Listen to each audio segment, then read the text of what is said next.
Welcome, guys. I'm Clinton Smith, and this is Our Two Cents. I'm here with the president, founder, and financial advisor of GCES. Galen, how are you today? I'm doing great, Galen. Clint, how are you? I'm doing good. I'm Clint, you're Galen. I know, yeah. right? Yeah. So, guys, today we're going to be talking on Our Two Cents about the to-dos of each decade. Whether you're in your 20s, your 30s, your 40s, your 50s, 60s, or your 70s, there's different things that you should be doing to really get yourself prepared for retirement. And those are the things we're going to be discussing today. Correct, yeah. So let's start with the 20s. Now, I do want to be clear, all of these things, if you don't happen to do it in your 20s and we talk about it in your 20s and you're in your 30s, you should be doing the stuff that was in the 20s. If you're in your 30s and you haven't done the stuff in your 20s, you should be working on that and then just work down the list. Yeah. You know, there's a ton of things that you can do to prepare for retirement. Some people will try to cram this whole list into their 50s. In the very last minute, yeah. But, I mean, life's not a race. You know, do it in your own time. You know, it's not a race, for sure. So, lots of decades to get through. Let's start with the 20s very quickly. We know in your 20s, this is a time where you're gaining employment, you're building your resume, and you're seeking out opportunities to better your life, better your income, and give your family the start that they need to be successful in life.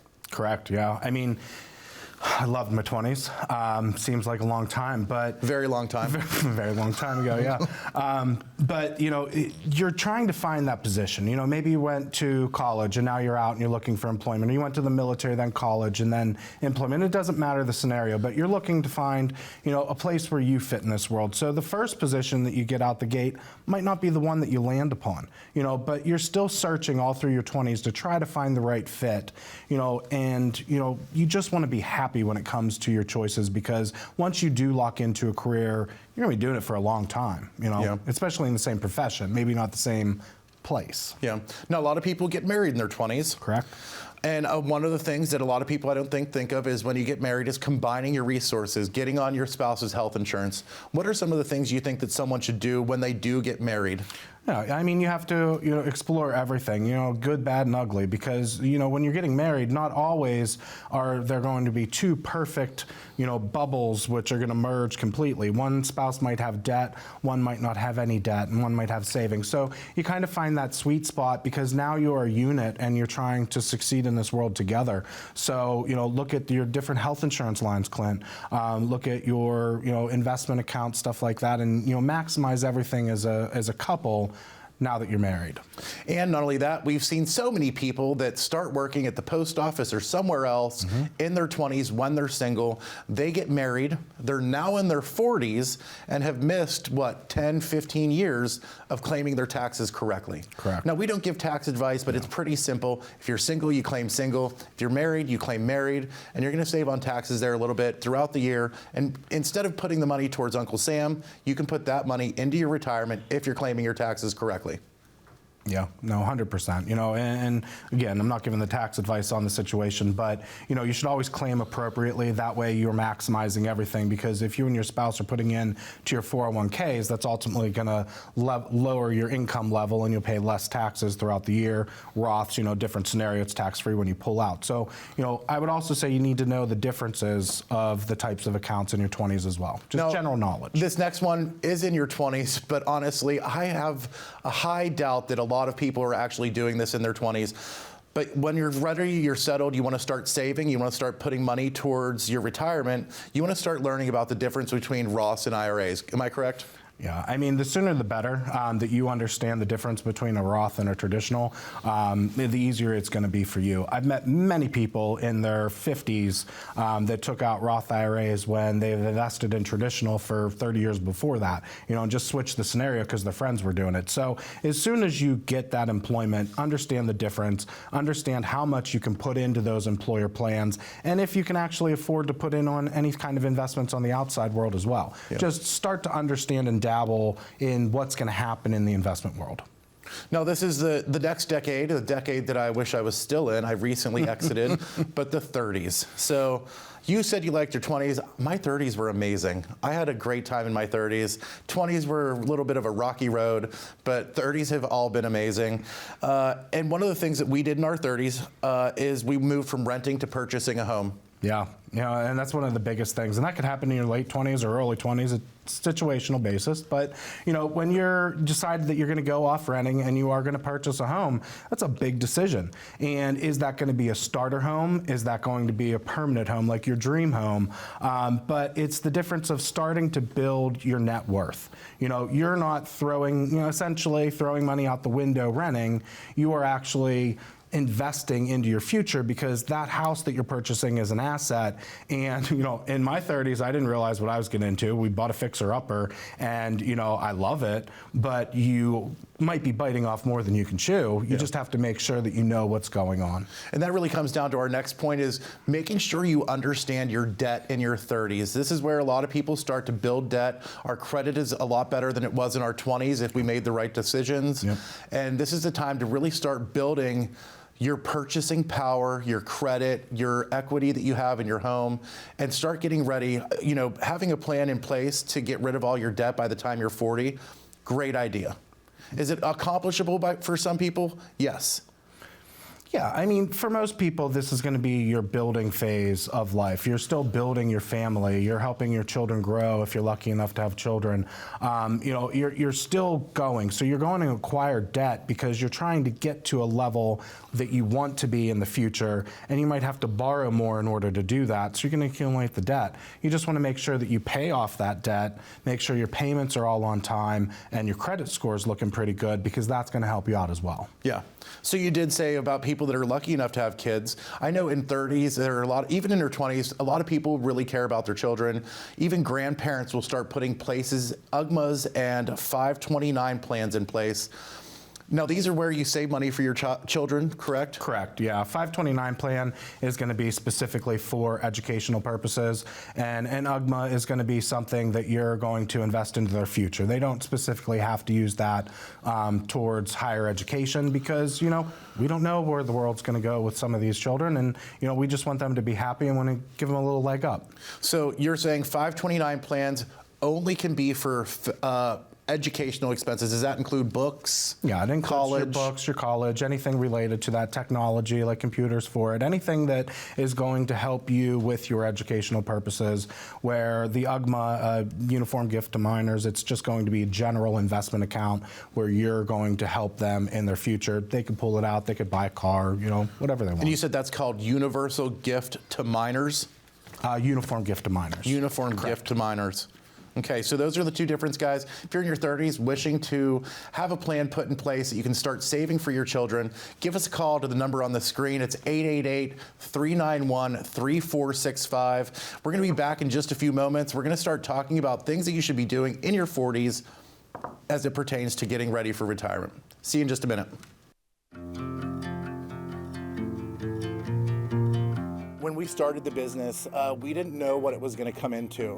We answered a Craigslist ad, and Galen had already had experience in the insurance industry, and we just started working with federal employees. Inside of our office, we have about 5 support staff that, answer phone calls, questions, paperwork, things like that. I think clients enjoy working with us because we make it a very easy approach for them, where they might not understand why we're asking some of the questions we ask, but in the end, we put it all together in a 56-page customized report for them that we do for free, where it's a free financial analysis for them to understand everything that they have. I think clients appreciate the most that we're more down to earth than some other firms, but we have fun while we do it.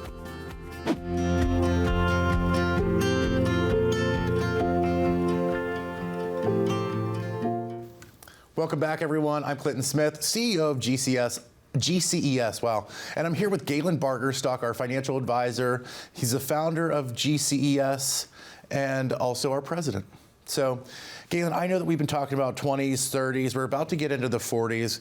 Really, all of these things, we want to say we're trying to group it by decade, but honestly, some of these things that we've talked about already might not even be happening for some people by the time they're already in their 40s. Am I right? Yeah, that's like I said, it's not a race. Everybody's at their own pace, but these are just kind of like standard life goals of, statistics of where one should be, but don't beat yourself up if you're not there, for sure. Well, even specifically, I know the next one is talking about when children are leaving the house or going to college. Budgets might need adjusted. The way that you spend money might need adjusted. Yeah. But honestly, somebody might only have a 10-year-old in their 40s. We're talking like if your kids are moving out of the house, you're starting to have less children in your house and less expenses from them living there, and they're going out on their own. What's something that someone should really do at that point to really make sure they're staying on track to a good retirement? I mean, you're going to have to, assess your budget again, and the budget, is going to come in every single, decade of your life. You need to adjust, roll with the punches as your age group is. I mean, I am in my 40s. I'm just seeing a little bit of the joints and stuff. I'm taking a 40-plus gummy, so stuff's different. There's different things for the situation, but most likely you're about to be an empty nester. Your children are grown and hopefully have found their life path of what they want to do. Unfortunately, children, and this is what I've been told. I don't have any children. They will suck the life out of your money. So it's very expensive, to have a child. So not only are they leaving the house, but now they might need money for college. And some people ask me, they didn't plan for 529 plans or any kind of saving plans for their children. So now what do? Do I pull money out of my investments? So you're going to have questions to ask a financial advisor to kind of reassess your household, because you still have children. They still probably are going to be dependent on you in some way, but you might have a little bit more income, hopefully, not less. Yeah. I know our next point is something that's probably not going to happen right now with the state of the economy and the fluctuations in the stock market.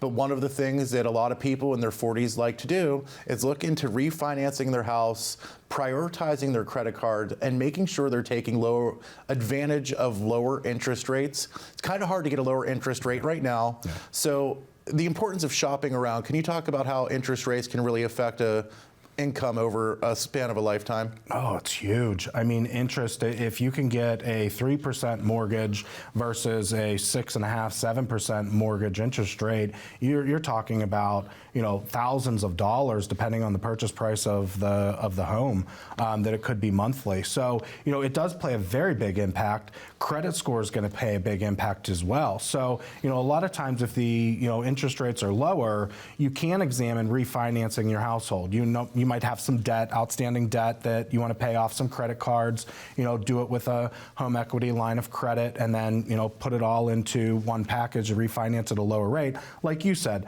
now is probably not the environment to do something like this, but, the world keeps on turning, whether it's time or whether it's not time to do something. So if that still is in your best interest, that might be something you want to examine. So I wouldn't just talk to a bank about something like that. I would also talk to a financial advisor to make sure that it's not going to hurt your retirement stance on everything if you're biting off more than you can chew. Yeah. At this point, a lot of people in their 40s are also looking into remodeling their home, making upgrades to their home. The children are older now. They're not ruining everything. So this is your chance to actually make changes to your house. And one of the things that we talked about here, it kind of goes along the lines with interest rates.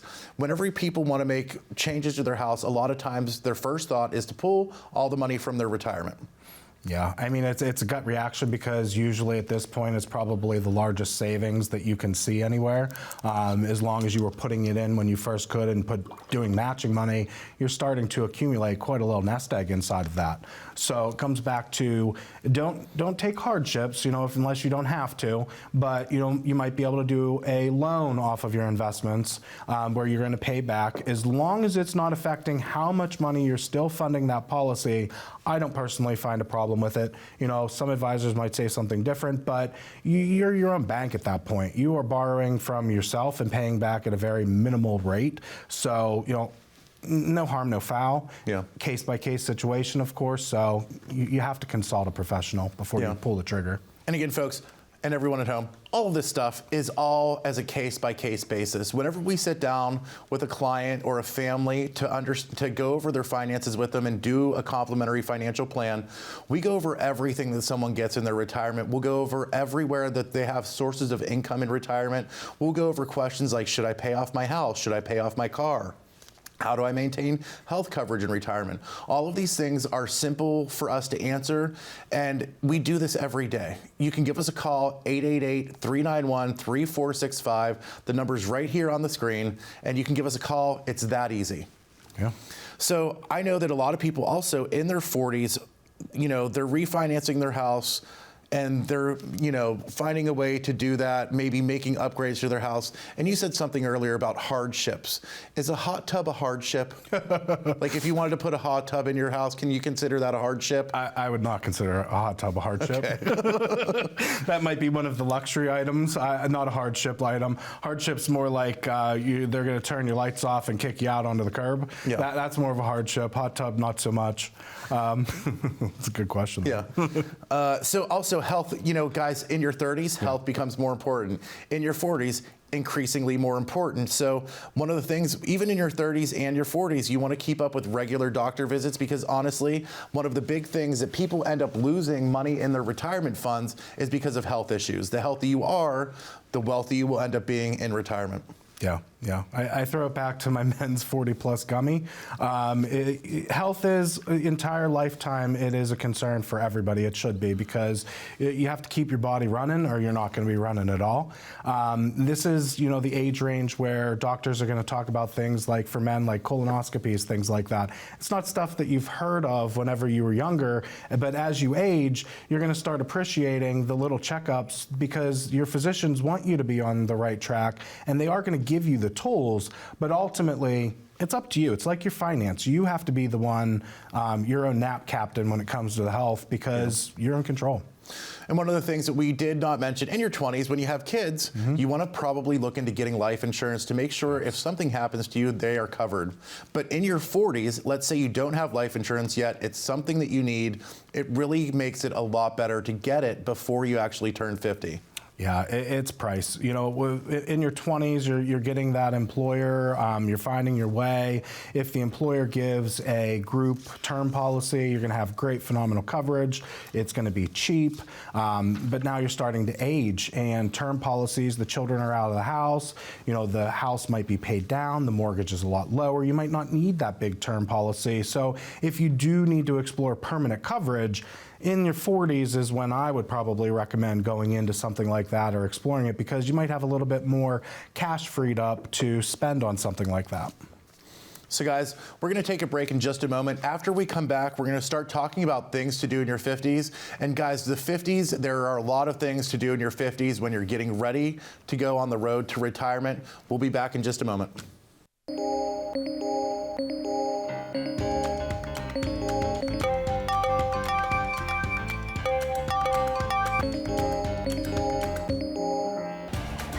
Good morning, Ben.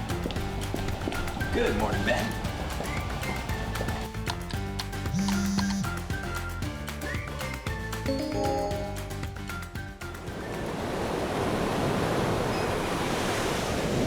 Hey, birthday party for Carol and 5. Happy birthday to you.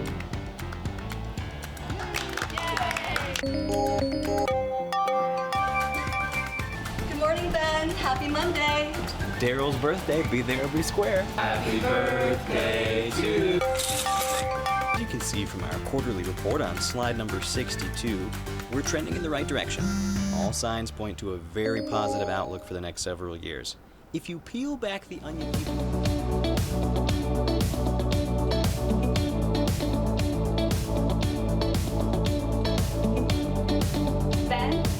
Ben, do you have anything to add? The work never seems to end until the day it finally does. Call today to get your free written financial plan so you may live every day to the fullest and enjoy the retirement of your dreams. Preparing families for retirement. GCES. Guys, welcome back. We've been discussing things that you should do by decade. We are all the way to the 50s and things that you should do in your 50s. And you are getting super close to retirement in your 50s, if not retiring in your 50s. So guys, this is what we would call crunch time. Yeah, for sure. Yeah. If you haven't found a financial advisor at this point, you really need to seek out, professional help, because it's getting close. And I don't want to toot our own horn, but we're pretty likable. We're pretty nice people. You can call the number on the screen. We could be your financial advisor. It's as easy as making a phone call. If you're watching this show, we work and service clients in your area, and we can come out and sit down with you and go over all of these things and get you back on track to retirement, especially if in your 50s and you have not started preparing anything yet other than putting money away. That's really what it comes down to. A lot of people go their whole life thinking, oh, I've been saving money my whole life, I'm fine. Yeah. Yeah, I mean, you're saving, you think you're doing everything right, you think that everything's going to work out on its own, and there's little tweaks that anybody can do to make anything better, not just financial stuff. So why wouldn't you want to try to make the best of a situation? Yeah, and I know one of the things that we're going to talk about in the 50s is catch-up contributions. Correct. That's where you can actually put money into your retirement above the normal allowed money that you can save every year. Correct, yeah. So you're going to have a max out contribution annually, and it's going to change annually every year of what you can put into a 401k, your investments, or a thrift savings plan, federal employees. What a catch-up will do is if you're over the age of 50, you are allowed to put into your 401ks or thrifts an extra $7,500 a year. So you could really take advantage of putting more money into your retirement plan, because now's the time, now's the crunch time where you need to build that as high as you can and establish a risk tolerance as well, because that'll help you build. But to really catch up, especially if you haven't been doing it, in your 20s or 30s as much. You're distracting me because I keep thinking about ketchup. Like the tomatoes, like Heinz tomato ketchup, Yeah. So ketchup, when can you actually start doing ketchup contributions? 50, age 50. Yeah. Right at 50? Right at 50. So what if your birthday's in like July? Does it change for that year, or It is follows it the next into year? the calendar year that you turn 50. Okay, so that whole calendar year, Correct. they can do it. Yeah, correct. And how much additional did you say again? It's $7,500 for 401ks, roughly $1,000 for regular IRAs held at an advisor firm or something that's non-retirement. And that's really for them to help beef up their investments Correct. before they actually go into retirement. Yes. So depending on your occupation, retiring before the age of 60 is a definite possibility.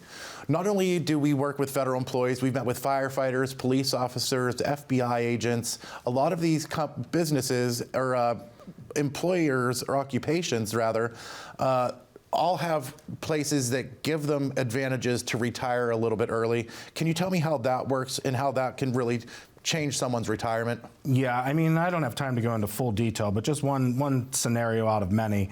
Let's say that you are 57 years old and you're a federal employee with 30 years of service. You can retire and start collecting your pension without penalty. You'll get a supplemental Social Security based off what you should get from Social Security at 62.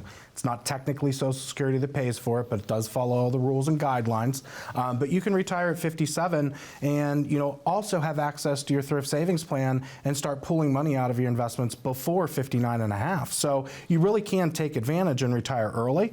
That's just one scenario. Like FBI, they're going to have certain years of service that they can only work to, and if they want to work past that, they have to get exceptions created for them because they don't want people in those positions too long, just because of the stress and the way the position is.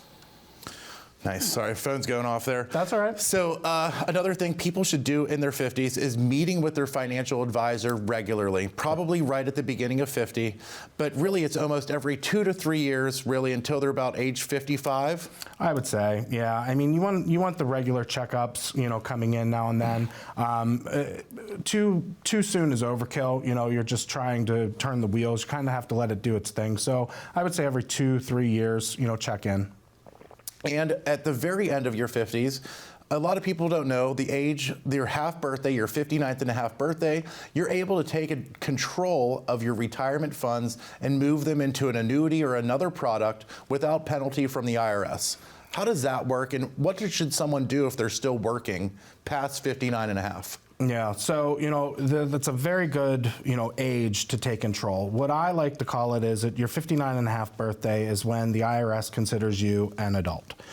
Most employers are going to allow you, not all employers are going to allow you to move that money, take control, and do what you need, what you see fit to do with your investments to live the life you want to at retirement. So a lot of times, I will roll the money out into XYZ, whether it's a securities account, an annuity, take control of the assets. You still want to definitely contribute to the 401k thrift savings plan because you want that matching money. You know, you don't want to lose that 5% that they are giving you for free. And then you could theoretically pull it over every year. And then, you know, especially when you retire, a couple weeks after you retire, get the rest of the matching money in and move it over into the other account because you took control, but you can still put money into retirement. You're just protecting the balance. Nice.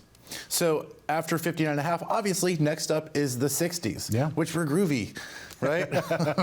So in the 60s, there's going to be a lot of things, most of it dealing with Social Security. How does someone know in their 60s when the right time to claim Social Security is? You know, and it's going to come back into the whole budgeting thing. You know, you have to create a budget. You have to know how much money you need into retirement monthly, and then you have to examine how much you're going to get from Social Security. Now, Social Security is not mailing out statements like they used to, where you're getting a statement every year. Social Security wants everybody to go online, create an account with SSA.gov, and find out how much money you're going to be able to collect from Social Security. Different scenarios, again, with Social Security. You might be a widow, so at 60, you could collect the widow's benefits, not collect your own. You know, still work to a certain threshold and collect yours later on. So you have to examine the Social Security, know what's going on with Social Security. You also need to know how much your pension is going to be monthly before you know if you need to have an income stream from your investments.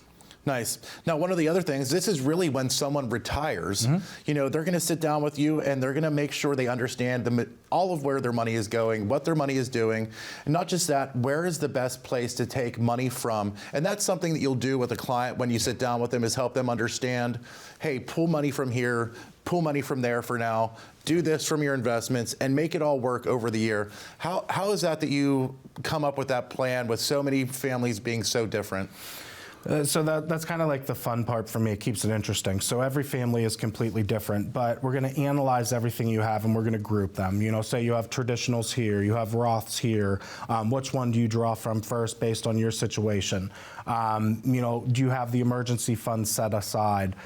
You might have inheritance from your parents passing away, and you might have an inherited IRA. So a lot of stuff comes into factor on how much you're going to need to pull from the investments, but we can help.